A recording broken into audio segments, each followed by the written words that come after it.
నాకు 15 సంవత్సరాలు ఆయుష్కాలం పెంచాడు అని అక్కడ సాక్ష్యం చెప్పలేదు. నా దేవుడు నన్ను నిలవబెట్టాడు, ఇదిగో నీ ఎదురు కూడా నన్ను నిలవబెట్టాడు. అవునా? నువ్వు నాకు సవాల్ చేసినప్పుడు, బబులోను వారు సవాల్ చేసినప్పుడు ఒక్క దావీదుతో 1,80,000 మందిని 85,000 మందిని ఒక్క దావీదుతో హతమార్చింది. అది దేవుడే చేశారు. ఈ రోజు నాకు 15 సంవత్సరాలు ఆయుష్కాలము నాకు దేవుడే ఇచ్చాడని సమాధానం చెప్పలేదు. నీకు ఆరోగ్యం ఎలా వచ్చిందిరా అని అడుగుతున్నాడు బబులోను రాజు ఒక పత్రిక ద్వారా. ఇప్పుడు నీకు ఆరోగ్యం ఎలా వచ్చిందంటే నువ్వేం చెప్తావు? ఏం చెప్తావా? మనిషి పుట్టాం కాబట్టి బ్రతుకుతామండి అంతవా? సమయము కాలములు ఎవరి స్వాధీనంలో ఉన్నాయి? దేవుని స్వాధీనంలో ఉన్నాయి. ఆ సమయం నువ్వు చూడాలంటే దేవుడే ఇవ్వాలి నీకు. అవునా కాదా? అవునా కాదమ్మా? సరే, 2వ వచనం చూద్దాం. హిజ్కియా దూతలు వచ్చి, ఎవరు దూతలు? హిజ్కియా దూతలు వచ్చిన మాట విని వారిని లోపలికి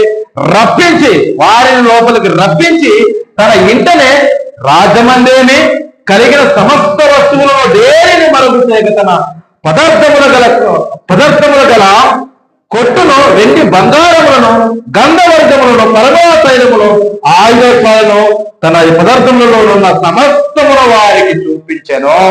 ఎవరికి చూపించాడు? ఎవరికి చూపించాడు? బబులోను రాజు ఒక పత్రిక రాజు దూతలను పంపించాడు. ఆ దూతలు చూపిస్తాడు. ఏం చూపిస్తున్నాడు? హిజ్కియా ఏం చూపిస్తున్నాడమ్మా? తనకున్న బంగారమును, తనకున్నటువంటి ఆయుధాలను, తనకున్న పరిమళ తైలములను, ఇంకా తనకున్న పదార్థములను సమస్తముల వారికి చూపించాడు. ఎవరికి? బబులోను రాజుగారు దూతలను చూపిస్తున్నాడు. కానీ ఇదిగో ఏమని పంపించావు పత్రికలోని? నీకు ఆరోగ్యం వచ్చింది. ఎలా వచ్చింది? నీకు దేవుడు ఆరోగ్యం ఎవరిచ్చారు? నీకు ఆరోగ్యము నువ్వు ఎలా బాగుపడ్డావు? ఒక పత్రిక రాజు పంపించినప్పుడు ఇది ఏం చెప్పాలి? హిజ్కియా భక్తులు ఏం చెప్పాలి? నా దేవుడు నన్ను 15 సంవత్సరాలు ఆయుష్కాలం నుంచి బ్రతికించాడు. అవునా?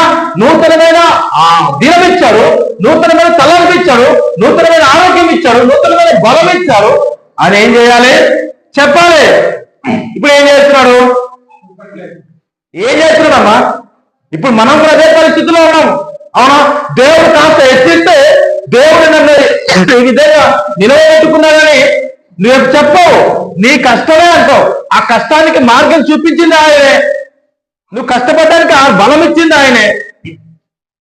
దేవుడు నిలబెట్టుకున్నాడు. నేను పని చేసుకున్నాను. ఎప్పుడైనా కృతజ్ఞత కలిగి ఉన్నావా? ఉండాలి. హిజ్కియా కృతజ్ఞత లేదు.